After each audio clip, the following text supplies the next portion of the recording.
नमस्कार, बुलेटिन में आपका स्वागत है और मैं हूं आपके साथ रितेश कुमार गौतम। और खबरों का आगाज करेंगे बड़ी जानकारी के साथ। बड़ी खबर, बड़ी जानकारी राष्ट्रीय राजधानी दिल्ली से, जहां पश्चिम एशिया संकट पर मंत्री समूह की अहम बैठक हुई है। इनफॉर्मल ग्रुप ऑफ मिनिस्टर्स की हुई अहम बैठक। रक्षा मंत्री राजनाथ सिंह ने मीटिंग की अध्यक्षता की है।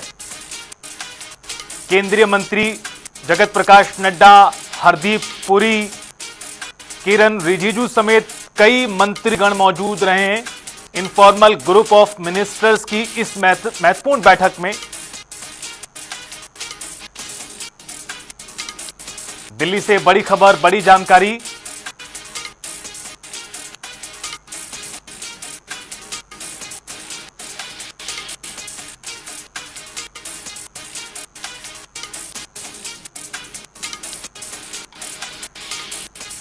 तो आपको बता दें कि पश्चिम एशिया में लगातार हालात बिगड़े हुए हैं।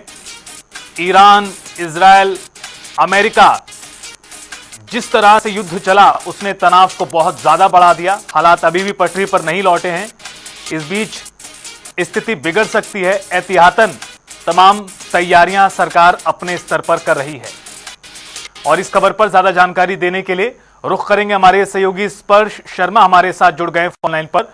स्पर्श, इनफॉर्मल ग्रुप ऑफ मिनिस्टर्स की अहम बैठक हुई है। माना जा रहा है जिस तरह के हालात बने हुए हैं मिडिल ईस्ट में और उसकी तैयारियां किस तरह से देश में हों, इसको लेकर चर्चा की गई है। क्या और जानकारी इस बैठक से जुड़ी?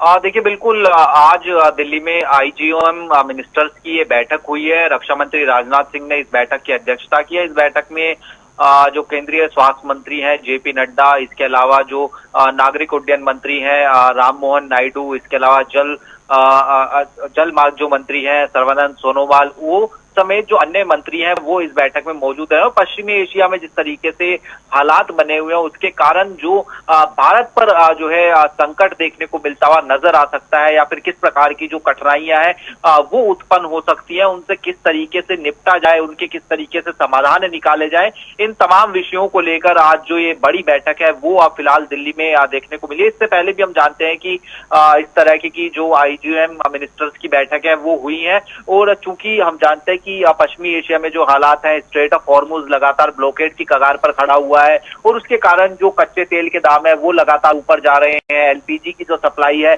वो बाधित हुई है। और इसको लेकर हमने देखा कि प्रधानमंत्री खुद जो है आगे बढ़कर सामने आए और लोगों से भी प्रधानमंत्री की तरफ से अपील की गई कि जो विदेशी मुद्रा है उसको बचाने के लिए किस तरीके के उपाय जो है अपनाए जा सकते हैं। पेट्रोल डीजल का जो विवेकपूर्ण उपयोग है वो करना चाहिए। इसके अलावा वर्क फ्रॉम होम या फिर सोने की खरीद को लेकर जिस तरीके से उन्होंने कहा, और पेट्रोल उर्वरकों की कीमतों को लेकर जिस तरीके से प्रधानमंत्री की तरफ से बातें की गई, तो ऐसे में आज ये बैठक हुई है। और इसमें जो विकल्प है वो तलाशने की कोशिश होती हुई नजर आई है कि आखिरकार जब जो है स्ट्रेट ऑफ हॉर्मुज ब्लॉकेड है, जो कच्चा तेल है वो नहीं आ पा रहा है, तो ऐसे में दूसरे देशों से किस तरीके से वैकल्पिक व्यवस्था जो है की जा सकती है ताकि भारत लोगों के मन में, देश के जनता के मन में एक सवाल लगातार खड़ा हुआ है।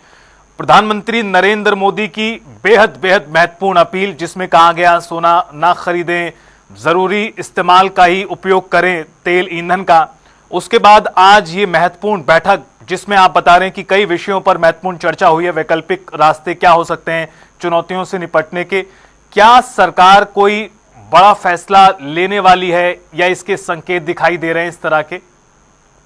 देखिए, अभी अगर हम बात करते हैं तो सरकार की तरफ से जो तमाम तरीके से जो जनता के ऊपर बोझ ना पड़े, इसी को लेकर जो तमाम उपाय है वो अपनाने की कोशिश हो रही है। हालांकि कमर्शियल सिलेंडर के जो दाम है वो जरूर पिछले दिनों बढ़ाए गए थे, लेकिन जो सीधे तौर पर महंगाई कही जाती है, यानी पेट्रोल डीजल के जो दाम है उसमें किसी भी प्रकार की जो बढ़ोतरी है वो सरकार की तरफ से नहीं देखने को मिली थी। और ऐसे में जो विदेशी मुद्रा भंडार है उसको किस तरीके से जो है कम किया जा सकता है, इसी को लेकर सरकार जो है तमाम उपाय अपनाने को जो है तैयार देखने को मिल रही है। और उसमें जनता से सहयोग की अपील भी जो है सरकार की तरफ से जो है की गई है। लेकिन अगर इसी तरीके से हालात बने हुए नजर आए पश्चिमी देशों में, जिस तरीके से पश्चिमी एशिया में जो युद्ध के हालात हैं, और इसी तरीके से कच्चे तेलों के दामों में जो इजाफा है, क्रूड ऑयल के दामों में इजाफा देखने को मिलता नजर आया। तो आने वाले समय में हो सकता है कि जो सख्त कदम है वो सरकार की तरफ से देखने को जो है मिल सकते हैं, जिसमें पेट्रोल डीजल के दामों में कुछ इजाफा देखने को जो है मिलता हुआ नजर आ सकता है। लेकिन फिलहाल अभी तक अगर बात करते हैं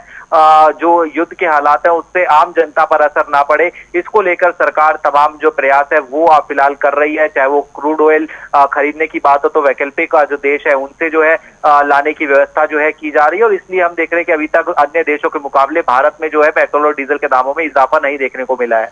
चलिए, बहुत शुक्रिया आपका स्पर्श विस्तार से इस पूरी खबर पर जानकारी देने के लिए। महत्वपूर्ण होंगे अगले कुछ दिन, क्योंकि स्ट्रेट ऑफ हॉर्मुज अभी तक खुल नहीं पाया है, कच्चे तेल के दाम लगातार बढ़ रहे हैं और तनाव पूरी तरह से बरकरार है। तनाव जब तक कम नहीं होगा, हालात पटरी पर भी लौटने मुश्किल हैं।